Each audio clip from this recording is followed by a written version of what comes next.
Welcome to LOA Today.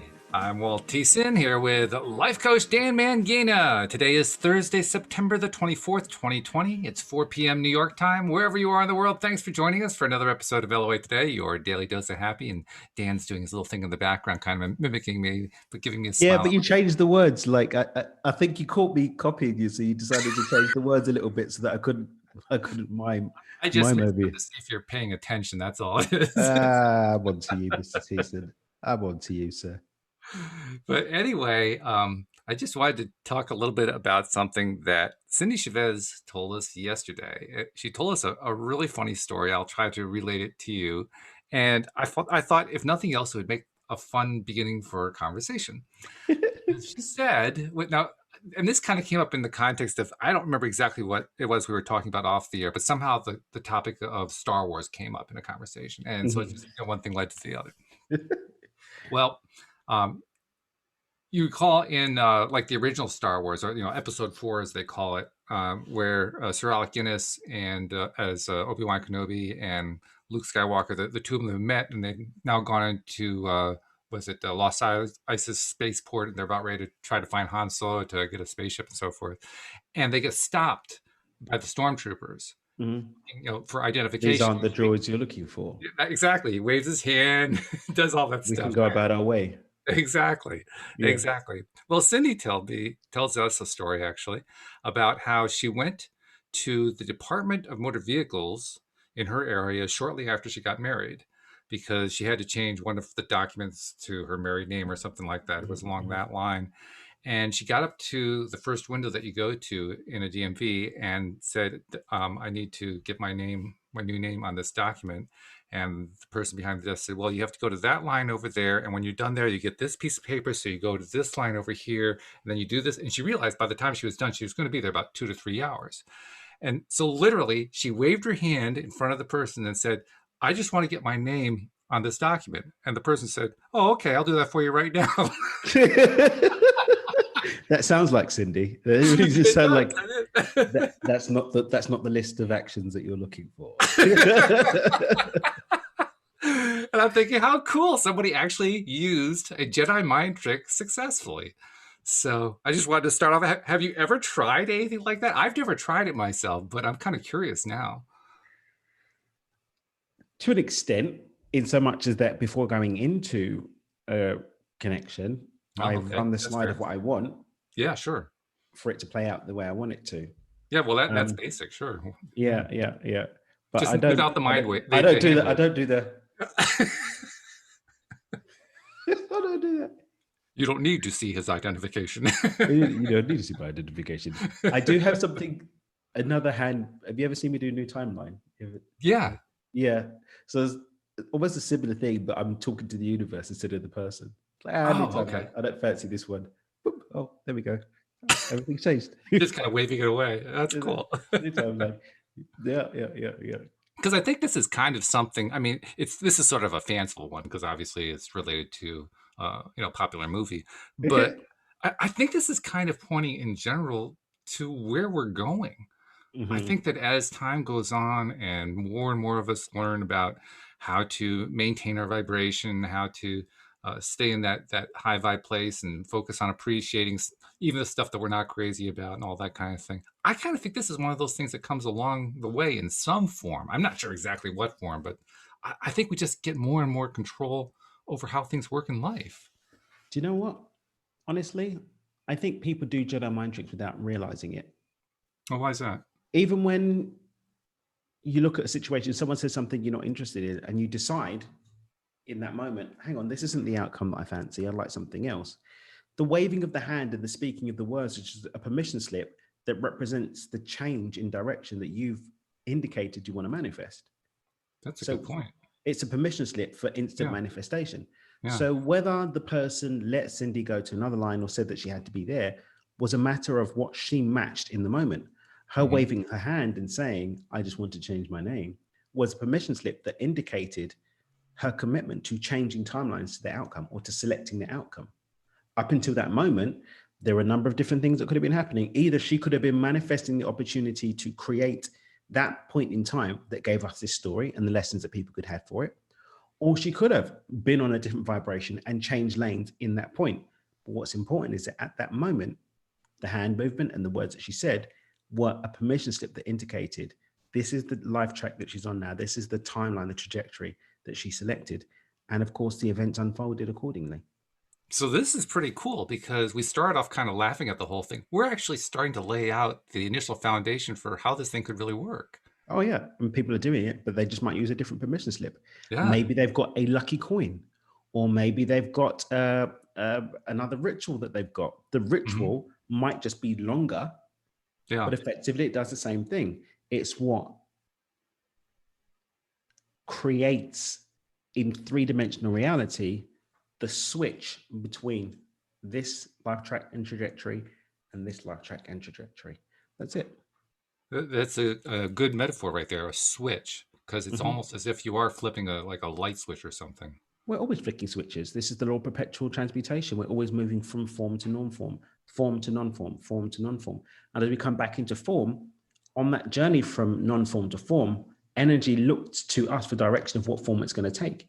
Now, in that moment, if I'm taking the action of a permission slip, whether it's waving my hand, hopping on one leg, or saying a mantra, or doing a meditation, what I'm doing is I'm flicking the switch and saying, oh, these are the instructions. Hey, energy, as you make your way into form, these are the instructions of what I would like to manifest.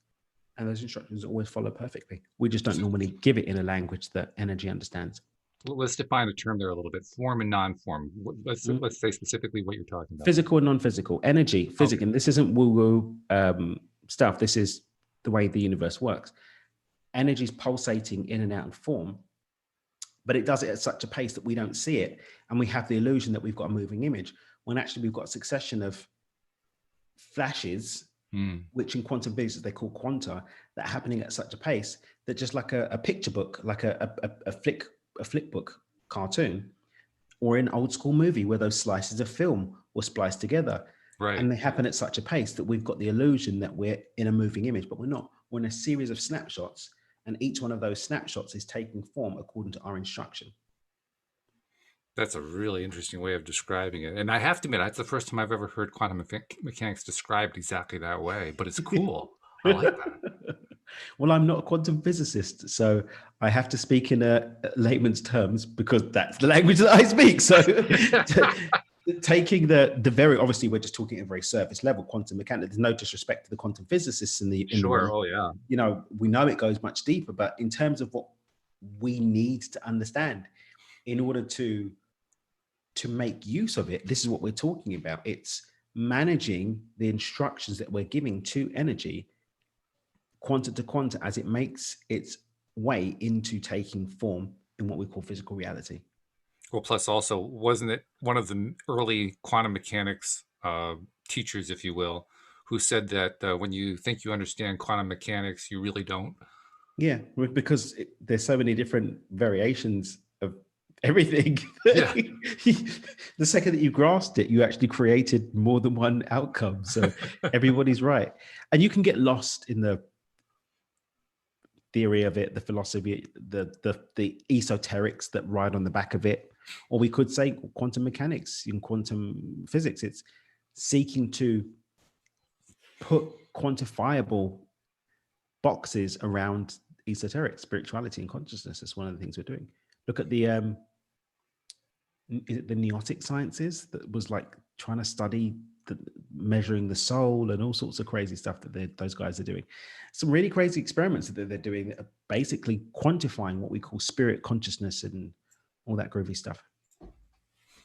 It does get mind-blowing. I don't really delve deeply into the works of the quantum physicists, particularly the ones that also explore a little bit of the spiritual side, because very often they lose me. Like, I don't know what you're saying to me. The words are coming through, but they just aren't connecting. It's really funny. Like when I read Lynn McTaggart's work in The Power of Eight, I got quantum entanglement. I understood it.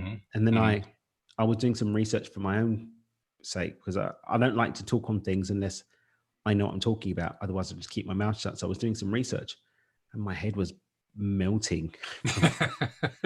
Like A plus B squared to the derivative of blah, blah, blah. Like, so basically two things in two different spaces can have the same experience because they're entangled at a level of reality that doesn't observe physical space. So basically, two physical things can be connected. I'm a And physical thing, Walt's a physical thing. We can be connected without, because there's an aspect of us that operates at a level of density that's not separated by space and time. Okay, and I get it. I'm just remembering that there was something in the news within the last 2 or 3, maybe 4 months, where they had actually found a way. They found a way to prove the entanglement theory It's because been they were. proven. It's been proven. It's been proven. But what it is that science is only, well, Well, first published of all, science. actually, I got to clarify what I said because they don't actually prove theory. Science doesn't They actually prove theory. demonstrate They theories. demonstrate. Yeah. So Yeah, I need to I got clarify. pulled up for that once. Yeah. Yeah. So they demonstrate. Very, very, yeah, they demonstrate. So I got to be careful about what I say there. Yeah. I guess what I'm thinking is somehow they had managed to take some kind of reading in like a nearby solar system and Hmm. compare it to some reading here, and they matched. And I don't remember exactly what Oh, so they're starting to do it over bigger distances now. yeah, yeah, Okay, okay, okay. I know which I they've thought done was it in the really lab. cool. They've done it in the lab now. But I think the application of this stuff starts to get a bit weird. Really, Starts to. it starts to get a bit weird. And so, in my experience and the scientists that I've spoken to, the ones that want to kind of keep their tenure and not get laughed out of the community, out of the, no, because seriously, I there really, know. but I know. there are people like Bruce Lipton that don't give two flying hoots and just like, look, this stuff's weird, but Right. I'm still going to talk about it. Let's talk about it. Yeah. By the way, I've got 50 years experience. You can't tell me anything, bro. But a lot of the people that don't have that, because he did a lot of time in the lab before he came out and started He did. saying his weird stuff, right? Yeah. Quote unquote weird stuff. Look at Dr. Joe. I mean, I've been following his work. What year is it now? 2020. 5 years. And I Mm-hmm. know people that have been following it for 10. Mm-hmm. You'll hear him saying some crazy stuff now, quote unquote crazy. Early, when I first heard of Dr. Joe, read You Are the Placebo, there's no talk of other dimensions and No. all this stuff. It's all very, he spent 5 years gathering enough evidence and nobody can tell him anything. Mm-hmm. Not everyone's done that. If you're new to the game and you're just sort of coming into this, then yeah, maybe you do want to keep the possibility of you getting a grant in the box. And so I you don't might not blame share them. your out there theories of philosophy. So yeah, it's not as popular. And one of the things I would love to see happen in the world is more of these guys that are out there doing some of the quote unquote fringe stuff not being shut down. Yeah. Mm. Yeah. Because that is an issue. That's for sure. Mm. On the other hand, I think this is where I kind of lean on LOA and energy theory because there's so much attention now being put on that stuff in a positive way. Like, yeah, I'm curious. Tell me more. I think it's getting harder and harder to shut it down, no matter what the opposing forces Yeah, might but want. then you've always got people that will talk without backing up what they're saying, and they'll Oh yeah, share things that aren't, and it kind of like rains on the parade of the. So you do have people like Dr. Joe Dispenza who have done enough science to back up everything that he's saying. Right, right, the measurements are there. right, He measured people when they're having spontaneous healing. He's measured them. yeah, He measures the energy in the room, so you can see right. when the meditation's happening, everything gets elevated, like measured. Mm-hmm. In fact, like I said, my first ever in-person Dr. Joe Dispenza event I went to in Berlin a few years ago. That's what actually gave me the confidence to start sharing my work, because like, oh, hang on a Really? minute, there's science that backs this up. Yeah, I was in the event and I've still got the notes from that. I was like, oh my God, this beyond intention, that does make sense. And there's the science for that. And that's why the gratitude was been working that way, because of this and that, and the quantum this and that, and blah, blah, blah. Oh, and that ties that together. Oh, that's why that works. Oh my God. That's cool. And then within a year, yeah, I'd started making the move to walk away from what I was doing then to what I do now. So thank you, Wow. Dr. Joe. I wonder if Dr. Joe knows he helped to kick off a career. That's pretty Oh cool. yeah, I told him. I had a conversation with him about it. Oh, okay, good, Yeah. good. Yeah. Well, yeah. It also makes me think about an interview that I had here on the show last May. I brought in somebody who is a researcher from the University of Maryland who is investigating the relationship between COVID, placebo and nocebo. And we had a good conversation about the study that she's currently doing. Um, I reached out to her this week to see, how's the study going? Because obviously she couldn't talk about the study at the time. She could only talk very generally, which is what she did.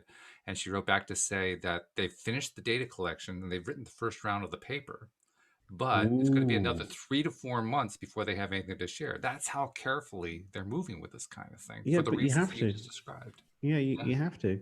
Because you have to. It's optimal too, because there are people out there that are sort of,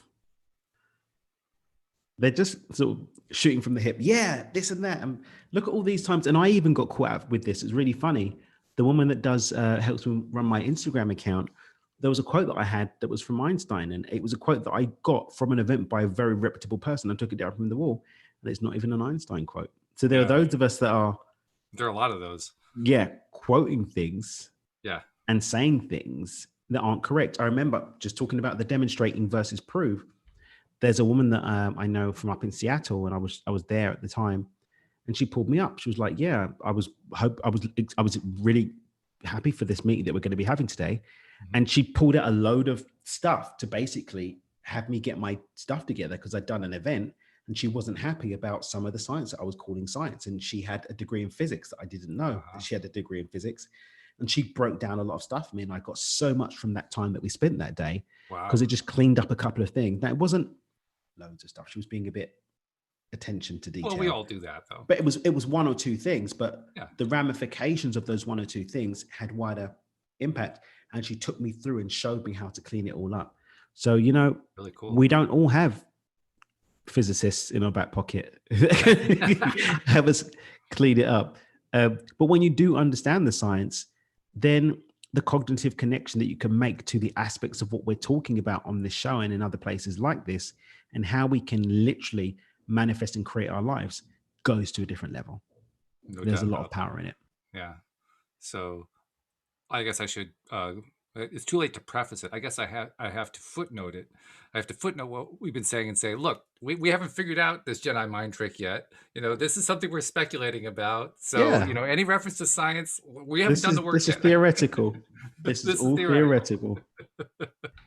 theoretical. But I mean, I'm a philosopher first. You know, I just take ideas, form and postulate ideas around things that make sense. One plus one Mhm, equals two. mhm. And where my tickle is fancied, I then go and seek some empirical evidence to back that up. But when we look at belief and the role belief has, the placebo and the nocebo of it all, which Dr. Joe did a lot of research into in his book, You Are the Placebo, which was my first book of his, Mine too. the empirical evidence isn't as important as the belief in the empirical evidence. So That's it really true. comes down to what you Yeah. believe in. Yeah. That's what it really comes down to. I'm kind of hoping that one of the things that comes out of Dr. Koloka's study will be, because it's about COVID. Of course, that means it's going to get quite a bit of attention. I'm so hoping that more of the scientific community starts considering again what they've kind of perhaps dismissed a little bit, and that is the role of nocebo, the role of placebo. I mean, even to this day, despite the research that has been done and is in the books, large chunks of the medical community basically just kind of dismiss it. They kind of put it to the side, say, yeah, it doesn't really apply to this. Yeah, but I mean, I'm not a conspiracy theorist by the way, literally as we started the show, they've started the banging again. And I went up to see them today. They're actually ripping up my neighbor's rooftop. Oh, okay. They're ripping up the entire tile floor. So they Okay. like the entire tile floor is being ripped Well, up. So that's what. fortunately, we're not hearing a lot of banging, so you're Oh, hearing it, but we're brilliant. not hearing a I'm glad. bunch. I'm glad. Yeah, we're hearing a They're little bit, but muffled. not They're much. muffled. Gratitude point all the same.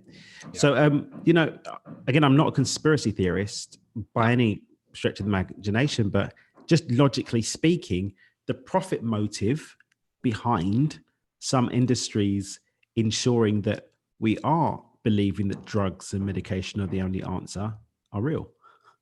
Well, sure. Yeah. I don't think you have to be a conspiracy theorist to realize that the profit motive plays a major role in all Yeah, areas of human life, including exactly. scientific research. Exactly. Yeah. So we'll And see. well, I always have a distinction that I put in where conspiracy theories are concerned. Because from Mhm. my perspective, a conspiracy theory isn't just, piecing together stuff without having a strong evidential foundation. It's also piecing stuff together that leads to some sort of dire end or has some dire thing that happened. And Mm. I mean, there are The going to be some shadow. people who say, well, as soon as you have a profit motive, you have a dire end. But I don't necessarily see it that way. So it's like, okay, No. well, there's a profit motive. It's not dire. It's just, okay, it's But there. the thing You is, just kind of but recognize it. I mean, I studied economics for as much of my degree as I did, although I have recommitted again to finishing it. But it's like people that crap on capitalism. Capitalism isn't the problem. Greed is the problem. And greed and capitalism are not, they're not like married together. You know, the Yeah, it's profit not like other motive. economic systems didn't have any greed attached to them. Yeah, it's like the profit motive is what inspires value to be created, and value to being created is what means that there are jobs. It's what means that that goes back into the economy and small businesses and farmers, and think that people have actually something to exchange with them. So the Yeah. profit motive is good. Greed is bad, but greed comes from lack. Growth, including profit as an expression of growth in business, is the way of nature. Greed comes from lack. It's not the same. They're not the same thing. That's very true. Yeah. In fact, that's another thing that I'm very hopeful for about the general area we're in, that we talk about on this show and other shows, that we are helping to raise some awareness of that fact, that it's about lack. It's not about anything else. It's just about fear, for lack of a better term. It's fear. Mhm. I mean, we had this with Micro to Millions. A couple of the guys who kind of like bowed out and used, oh, money isn't what matters to me.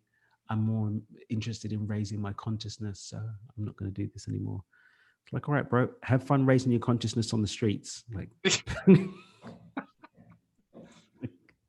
Well, not necessarily. I mean, uh, they may have learned the- enough that they could, get enough money and they were fine, but they just weren't working for the millions anymore. yeah, but but the thing is, the whole thing is Micro Million isn't about being a millionaire. It's about having the Right. capacity to manifest whatever level of wealth and abundance allows you to have more choice so you can live the life that you want. Yeah. So it's not about being a millionaire. It's just if you want to be a millionaire, just for craps and giggles, go and do it. There were people that came into the program and they just wanted to be financially free. Month, 2 months, 3 months, they're financially free. They don't come to group calls anymore. They don't need to. They're financially free.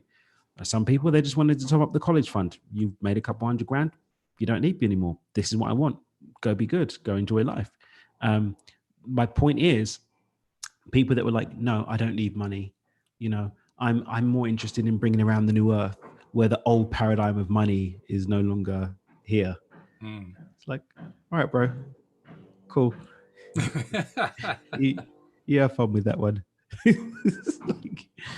Well, I have to admit, I have expressed at times the opinion that, not that money is going away. I don't think money is going away, but we're going to think about money quite differently in the next 10 years as a society. I think it's Well, going to be we have very to, different. because the last 50 to 60-year experiment around money, which money worked very well for a few thousand years.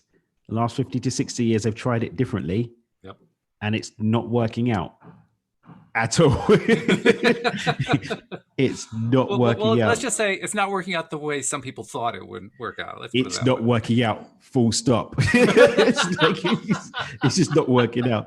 Just if you wanna know, there's a lot of extra stuff that's probably not as interesting.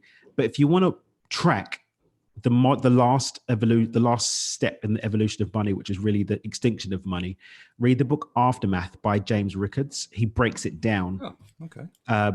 James Rickards is an interesting chap, but he's got the qualifications to back up what he talks about, and he'll break down why it's not really working. He's very pro-American, so there's a bit of sort of anti-China sentiment that's not really necessary. Yeah. But in terms of understanding how this experiment of allowing money to be just numbers on a screen that people can just make up, it's not really working out very well.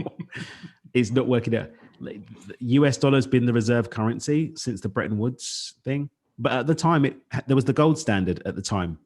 There is no gold standard. It's now literally a private corporation deciding how much money supply is there and then charging the US government for the blessing of using its pieces of cotton that they decided the value of, with zero behind it apart from the fact that everybody's got a vested interest in keeping this Ponzi scheme. It's literally a Ponzi scheme at the moment. I'm chuckling too, because if you had brought this up with me about, say, 10 years ago, I would be jumping up and down and freaking out and saying, yes, yes, I totally get what you're saying. And boy, I've been saying the same thing all this time. And I have a different perspective on it now. It just feels completely different. What do you feel about it now? uh, well, it ties into what I'm saying about how we're going to think about money completely differently in 10 years. I don't know how we're going to think about it differently. I've been racking my brain, and I have like two general areas that I think about, and they really don't work together. And it's either going to go this way or that way. And I'm beginning to think it may be neither one. Yeah. It may not be either one at all, but I don't know how it's going to play out. All I know is that, yes, we could have this long conversation that would lose most of our listeners over how money supply works, and I think we'd agree with about 95% of it between the two of us. But there's also the energetic side, and energetically, the way money is working right now works, but it doesn't work. I mean, energetically, at the pure energetics level, there's always going to be a medium of exchange because energy is always being exchanged, right? Maybe it will be Bitcoin. Maybe it will be back to cockle shells. Maybe it will go back to gold and silver like people are saying it will do. Maybe it's going to go to water. Who knows? Maybe it will turn into fairy cakes and unicorn horns. I don't know. But what I do know is that I agree with you, there's always going to be a medium of exchange. Yeah. But what we consider to be valuable, because I mean, if you look at gold, the thing that always made me laugh about gold, who said that was going to be the thing that everyone said was so important? Oh, yeah. There was no authoritarian dictate saying, oh, it's going to be gold from this date forward. That's why, you know, when you start to go deep into the conspiracies and they start talking about aliens, like one of the first stories, here's one, the first stories I ever heard about that was, and this is what the Scientologists believe, and a lot of the different alien people believe, right? They sing from the same hymn book, that the reason why gold was so important is because aliens that were coming to Earth came because gold was a mineral that isn't in a lot of planets in the universe. So they came to come and get gold. The same when you see films like Avatar, where they go to like this far universal planet to get this rare mineral, right. Aliens were coming here to get gold. Same idea, yeah. And that's where the value for gold came, because it's the aliens that had the value around gold. Now all we need is the energy tree with all the knowledge in it, like they had on Avatar. But we do have that. How so? I was joking. Well, come on. Oh, I thought you were actually, I was really hoping that you knew of one. I'm so let down. Yeah. Sorry, man. Sorry. That was poor attempt at humor, apparently. Oh, well. No, seriously, I was hoping you had something like, ooh, that or would an be great. overextended belief in Walt keeping up with my humor. There we go. But Josie has a question. I got to pass this along. Hey, Josie, how are you today, Josie? She says, Joseph Campbell's hero journey is often applied to Star Wars. Do you believe it can be applied to the money game as well?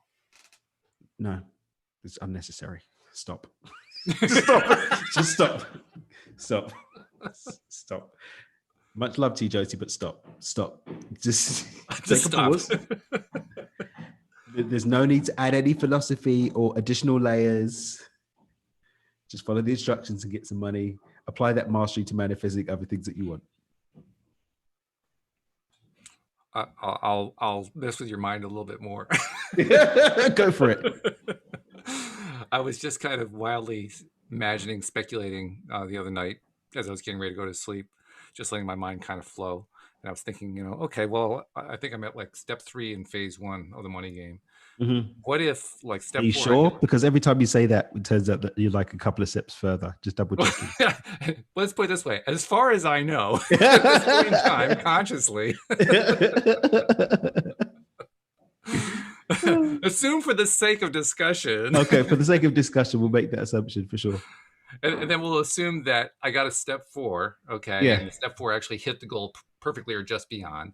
Yeah. And then just for fun, what if on step 5, like step 4 was like, $60, okay? Step 5, I drew in $3.6 million, which becomes my new edge. It's happened.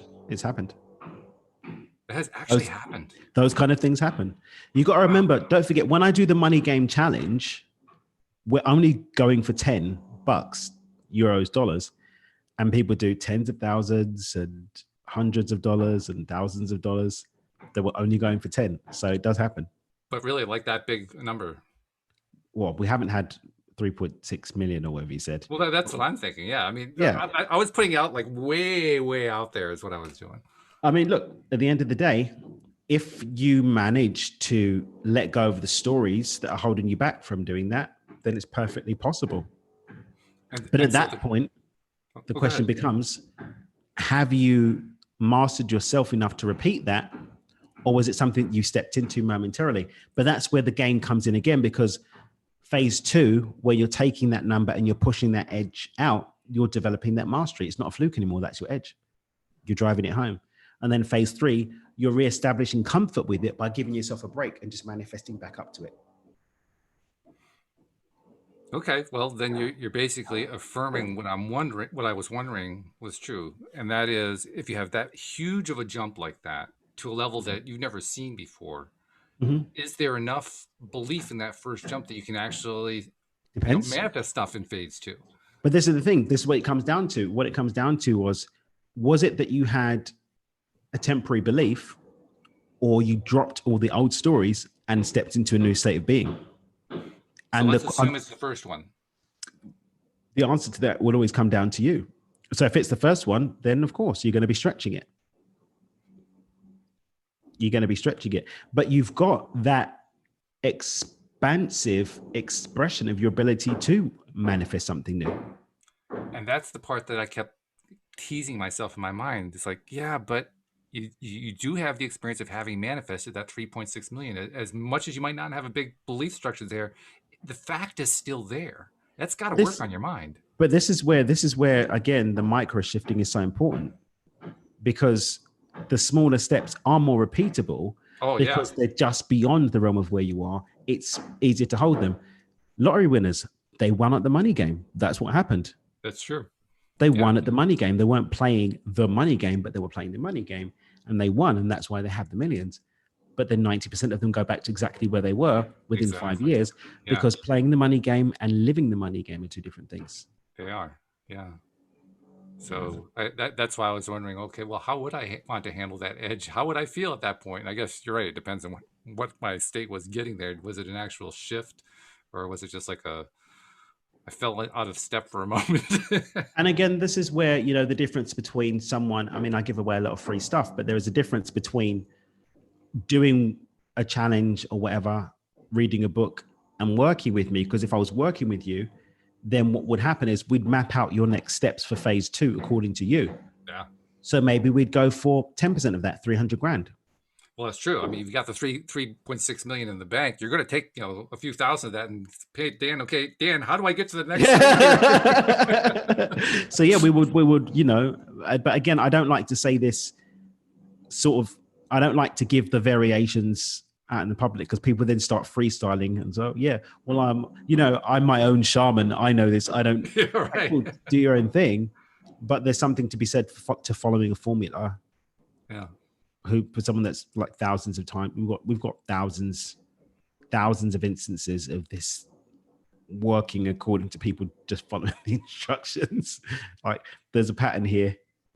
Maybe follow the blueprint. Follow the blueprint. People seeking to freestyle something that they haven't mastered, I always find funny. You haven't even gone through the 15 steps. Yeah, well, yeah. You're gonna take something that's been working consistently and spice it up. We had a guy that was on a course that I did, and the course was based on the work of a guy called Vadim Zealand. It's the reality transurfing stuff. I was in the course. Okay. He hadn't even read the book, but he kept stopping the course to give his ideas about how Vadim could have done it better. But you haven't even read the book. Yeah. It's like, yeah, I think this is really messy. Maybe I should get an introduction to him so that I can give him some suggestions on how to improve his work. Oh, jeez. Like, I'm sure you're a clever guy, but at least finish the book before suggesting some changes. At least finish the book. So, no, I agree with you. Well, I'm actually, the reason I went on this little crazy speculation journey here, was Hmm. actually tied into the original topic. Because the original Okay. topic, the Jedi Mind Trick, the This wave is of the not the hand, topic you're looking for. that's the one. Well, I'm kind of entertaining it now because we've already laid out a foundation how this could Yeah. actually play out. Okay, so all right, well, what do we do with that? And I'm thinking to myself, well, if we are posing the idea that it can be done, then certainly microshifting is going to apply to that. Hmm. And if I also kind of layer in the concept that the difference between magic and science is there are lots of ways you can define magic, but I'm going to define it one particular way. The difference between magic and science is that magic is something that you haven't been able to define as science yet. Mm. Yeah. You just haven't learned enough about it yet. Yeah. You watch So, enough sci-fi and they'll tell you that. well, that's true, yes. Yeah. But if you're not a sci-fi watcher, you may not know that particular one. Exactly. So the wave of the hand, we could kind of describe that as like the magician's, Yeah. magic trick going on there. Abracadabra. Right. But what if it turns out that there is science behind it? Well, now that wave of the hand no longer seems like a magic trick. Now it just Hmm. seems like step one or step two or whatever in a series of steps that you do. Ah, yes. I would say, again, if we look at the flow funnel, what we're doing is we're just cementing in what we've done. If I'm holding the vibration of it, I've chosen what I want, I'm holding the vibration of it. I've mentally rehearsed it, I've anchored in that timeline, and then I simply flick the switch to receive it. This is the timeline I'm looking for. That's not a bad philosophy right there that you just laid out. That'll do. Yeah. Yeah. This is cool. Well, the whole concept that we talked about on the show, the whole LOA thing, source energy, Hmm. all that kind of stuff, is really about creation. Just, Yeah. imagine something and play with it. And the more you play with it, the more ideas come to you, the more stuff comes to you, and you can start Hmm. piecing things together and so forth. And literally, that's how creation happens, just through that imagination process. Hmm. Well, that's kind of what we're demonstrating and exploring here with this wild and crazy concept of the Jedi mind trick. Yeah. And I'm convinced if we just stick with it, we're going to create a real Jedi mind trick. We're really close to it already. I think, again, people are doing it. They're just calling it something else and they're not waving their hand and saying those particular words. They've got their own variation of abracadabra. Yeah. Yeah. If we take that and extend it out further, how much of what we call conscious creative manifestation is a Jedi mind trick? All of it, I think. I think so too. But it comes down to really your view on what reality is and how it works. For me, reality is a projection of what's going on here that I'm seeing back through my senses. It's like a light show. That's what I believe my reality to be. And so I'm changing my mind about what I'm seeing in the light show, which I perceive as a different timeline, but it's just I'm looking at a different movie. It's a different movie reel in the camera that I'm seeing. So, okay, it's a different movie reel. So the Jedi mind trick is just changing my perspective about what I'm seeing. Because reality at the end of the day is what we're seeing. That's where the placebo nocebo effect, esoterically speaking, kicks in, because it's just which variation of reality are you telling yourself that you're witnessing? I was reading a book yesterday, and the author was even sharing that it's possible. Again, he was just postulating, and I'm not a mental health professional. Don't take this as medical advice, so on and so forth. See a doctor if you need one. But it was like maybe people in some people in mental institutions that are being told that they're delusional are operating in two different realities, physically and mentally. No kidding. Yeah. So their physical body's inhabiting this timeline, but mentally they're experiencing another timeline. So in their mind's eye, they're literally seeing a completely different reality. And we call them crazy. And could that also be a mental illness at the same time? I would say yes, in the sense that if you're in two different realities at the same time and you don't That's understand what's going on there, probably that not would a healthy thing. knock you off balance. Yeah, and obviously your physical body then in danger if it's experiencing a three-dimensional reality that's different from the one that you're witnessing at a different level of consciousness. Yeah. So, even if you look at the idea of someone that has delusions, right, or has hallucinations, we see in that the physical expression and what the mind is experiencing can be two different things. Yeah. What we're doing with manifestation is bringing them together with something that we've consciously chosen. Right. Visualization is having one where you recognize that you're disassociated. a very deep visualization. You go into it willingly and embody it, but then you're able to make the conscious choice to step out of it. That's the difference, I think. Right. Yeah, that makes sense too. Mm. It's making me think about you've mentioned in the past that you and Alex has also mentioned that you both are on the autism spectrum, and Hmm. that it reminds me of the movie about what's her name, Temple Grandin. Have you seen that one? I'm trying to think what the movie is called. Wow, But Walt's she, telling me about a movie. Okay. yeah, how about that? Alex, are you writing this one down? Hashtag Walt does it. I can't remember what the name of the movie is. Maybe just like Temple or something like that. But Temple Grandin is a woman who is on the autism spectrum, fairly strongly in the autism uh, arena, to the point where uh, she wasn't, like, so closed up that she couldn't communicate, but it was a challenge for her, and it was a challenge for her mother raising her in the 1970s when there was so little knowledge and information about autism anyway, but she ended up becoming a professor and was able to explain to other people what it's like to be autistic. She was one of the forerunners of that. Wow. And if you look at the movie, I wish I could remember what the name of the movie is, but look up Temple Grandin and you'll find her movie. It's a popular movie that was put out, and one of my favorite scenes in that movie was where she did a lot of work with cattle, and as a young girl, she was sent to a relative's ranch out in the western part of the United States. And in this particular scene, you know how if you have like a cattle ranch or a horse ranch, they have the gate in front and you can drive through the gate. Well, she looked at the gate, and like the camera, you're looking through her eyes. And through her eyes, you're seeing not just the gate, but you're seeing a schematic diagram showing how the gate opens and how it closes. Yeah, that feels like me sometimes. And you looked at this movie. If you haven't had that experience, like most of us have, and we look at that and they say, "Wow, Yeah. that's really cool." It's like even when A I used completely to, different perspective from what we normally think of when we think about people who are autistic. That's it's what I like, think of when I think about what you were just talking about. That the more that we explore things that we previously thought of as being an illness or, in some ways abnormal, what we find is that illness or that abnormality is showing us stuff that we never even conceived of before. yeah, opens us up to witnessing more things from a completely different angle. Yeah, It's even like the music producer, Pharrell Williams, and right. Hmm. him and his music partner Chad, Hmm. the guys in Nerd, they produced all that music in the at least in the 90s and 2000s.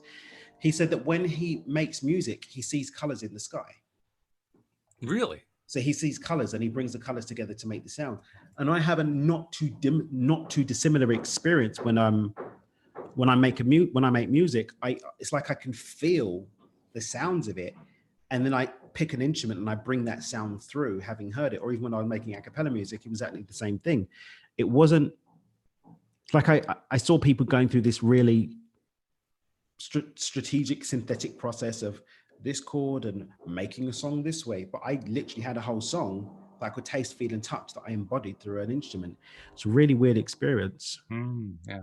By the way, I just looked it up and I feel really stupid because the name of the movie is Temple Grandin. Yeah, 2010. That's the one. Yeah. I found it. But it's a wonderful movie. I recommend it to anybody Yeah, just I'm gonna look because, it up. oh, the perspective that it gives you is just absolutely phenomenal. Yeah, I'll be Um, looking for it. and one of the scenes that I really love, I guess, a very common phenomena among particularly children who are autistic is that they spin. And are you familiar with that? No, but carry on. No, apparently it's a sort of a comforting mechanism. Yeah, Spinning actually calms them down. I've got stimming, so my left leg like does that. Really? Yeah, I've got a different one, but people do have different ones. Yeah. And she Hmm. also she couldn't stand to be touched by a human being, including by her mother, which drove her mother crazy.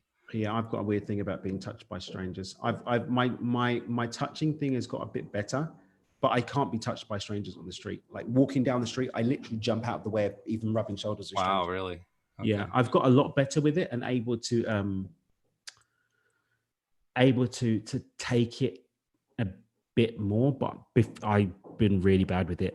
Especially if I'm not ready for contact with strangers, Yeah, I'm sure. it's just really irksome and terrible for me to be touched by Well, strangers. well, she demonstrated her genius because her mother was explaining to her, partly because she desperately wanted to hug her own daughter, how important hugs were and that they're therapeutic and so forth. And Temple, even though she couldn't stand being touched, took that to heart and invented a hugging machine. Literally, like being in a corral and being hugged by materials.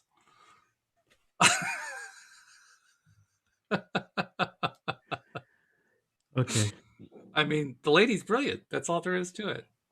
She also, now this is a little bit, um, this has a side to it that some people aren't going to like too much, but she wanted to make the cattle industry more humane. Mhm. And she saw on her, I think it was her uncle's farm or cousins or whatever, because they were cattle ranchers. They saw how the cattle were butchered, how they were killed off, and she didn't like it. It was too traumatic for her. So she invented a new way to do it, where it's just they don't they're so calm about it, leading up to the point where they're about to be killed off, and then it's over, and there's like no trauma at all. And I'm thinking, that takes a special mind to come to that kind of conclusion, to come up with that kind of an invention. It's really something. So Sorry, I keep muting because I don't know if you can hear it, but every once in a while, I've heard we heard like a drill at one point and a couple things yeah, like so I've that. been muting back and forth. But it's all But right. yeah. Mm. Just amazing stuff. So getting back Mhm. to the topic then, because all this Back does tie in. I mean, literally, this is what's setting off in my mind. All these little directions we're going into is coming off of that one topic of the Jedi Mind Trick. If we're right, and I think we are, that literally every time that we are consciously manifesting something, we are performing a Jedi mind trick, Mhm. then we can also say that, for instance, in the realm of autism, which we were just talking about, autistic people are also performing their own Jedi mind tricks. We just may not necessarily recognize them as such yet, but that's what they're doing. They're doing this stuff that just, when we find out what it is, we're like gobsmacked.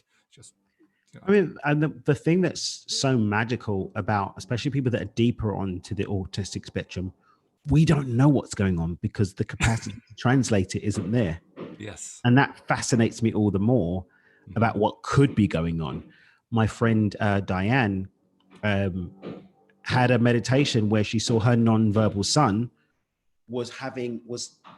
she saw like numbers, and she realized that he's got a rattle that he uses and it always moves it's always in a perfect, he never misses a beat no matter what he's Ah, doing. The rattle's always in perfect rhythm, and when you look at, he does everything in certain sequential numbers. He moves in mathematics. wow. That's really something. He's non-verbal, completely non-verbal, but Yeah, does everything moving in mathematics.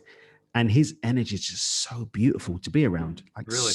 so is being around him. It's because he's so sensitive to. I understand it's the energy. Like, people think that but when I just drop into my heart, he comes closer to me. Like, I'll be in the other side of the room, drop into my heart, he comes closer, and he's got this thing where he rubs noses with you when he accepts contact from you. So he'll come up to you. He doesn't make eye contact. He come up and he'll just rub noses with you like this. Wow.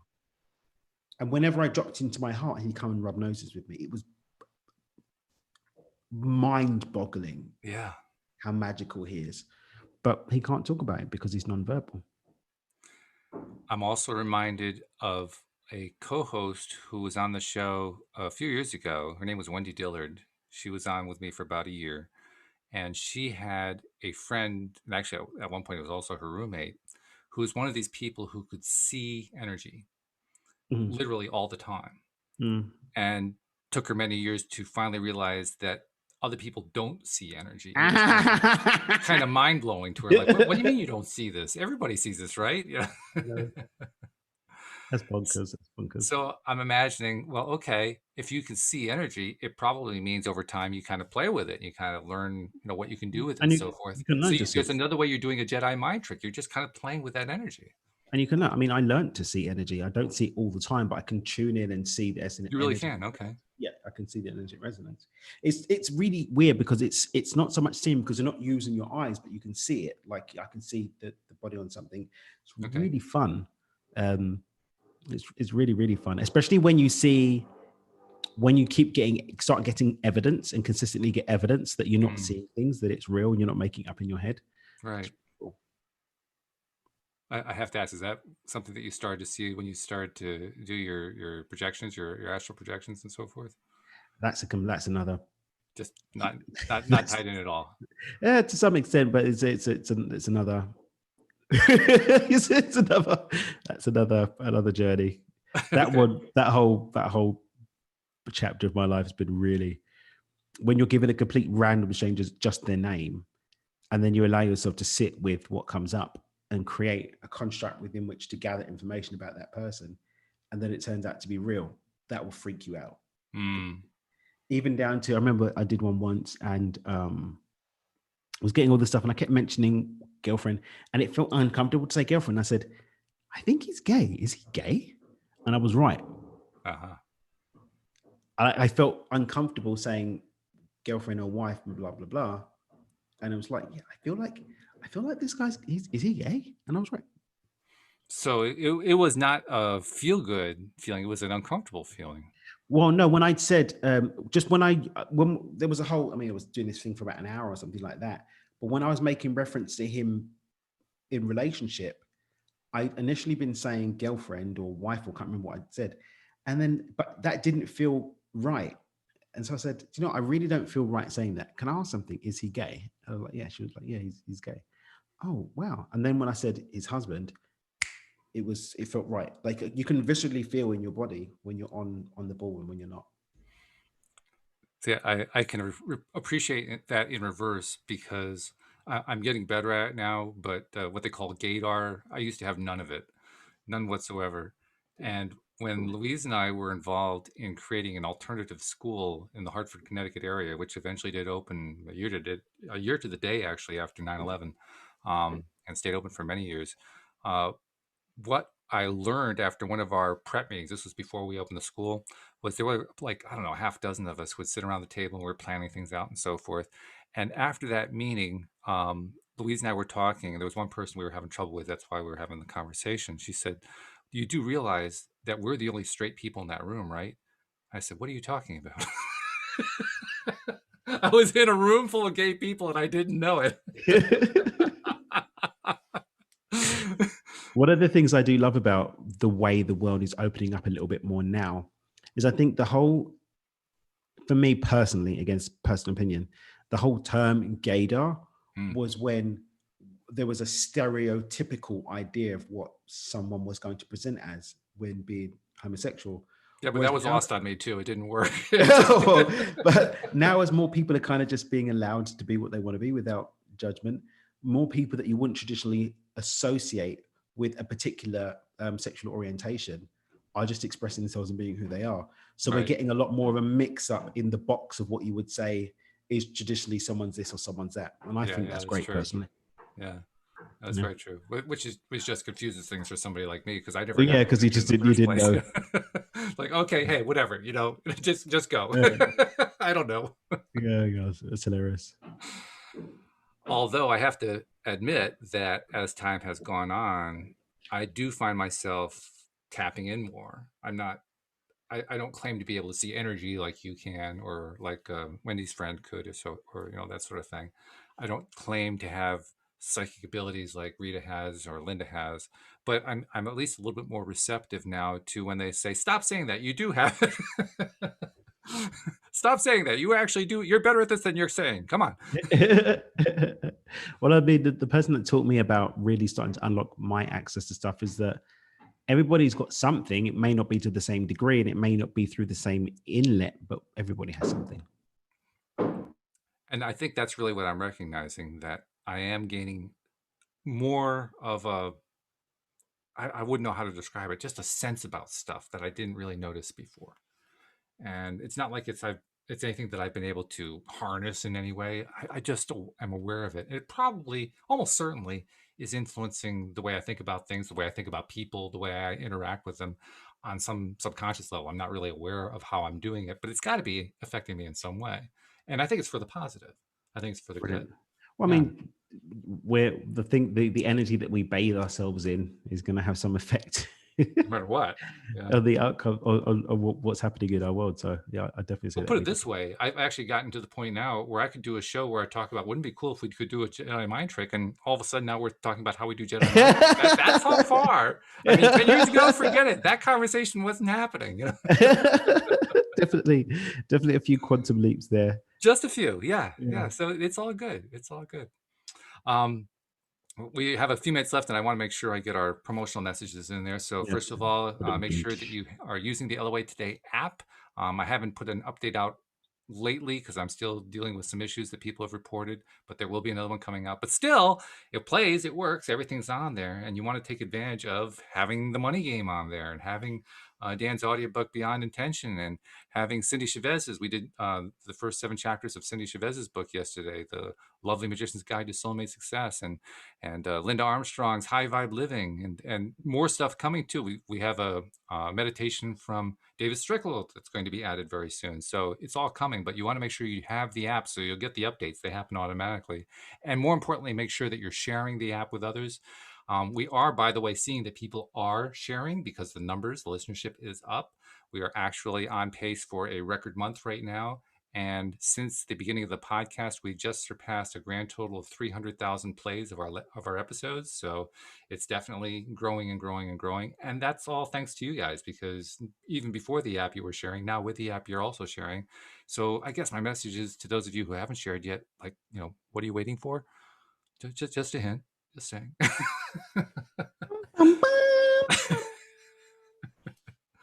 But seriously, no, we really do appreciate those who are sharing, and it makes a difference because we're talking about raising that planetary vibration. That's how it happens, just by Yep. sharing. One share at a time. One share at a time. That's all it takes. Now all we need to do is get our friend Alex back. Yes, good old Alex. Well, she's having a whale of a time now. She's doing something fun. This time she's doing something fun. So at least she's not still stuck in the hospital. That's a good thing. Yeah, I think Cape Cod Resort will. Yeah, they look really, really rough. Have fun. Go down a slide for me, Alex. Absolutely, yes. And come back and see us and tell us what it was like going down the slide, particularly from an energetic point of view. So, also, if you are participating in the Money Game Experiment with me and other listeners who have been contributing their questions and so forth, send a note. Yeah, let us know your wins. On that, but we'd like to hear. Yeah, and I'm here pretty much every week. So, and normally it's $450 an hour to get coached by me, and you get to come do it for free. So this is a major savings. Come on the live stream and you get it for free. It's like come and support the live stream. You get some coaching for free. Good stuff. Yeah. So send those questions in because we love having the questions. It makes the show interesting, even more interesting than it already is. And exactly. We appreciate it. Exactly.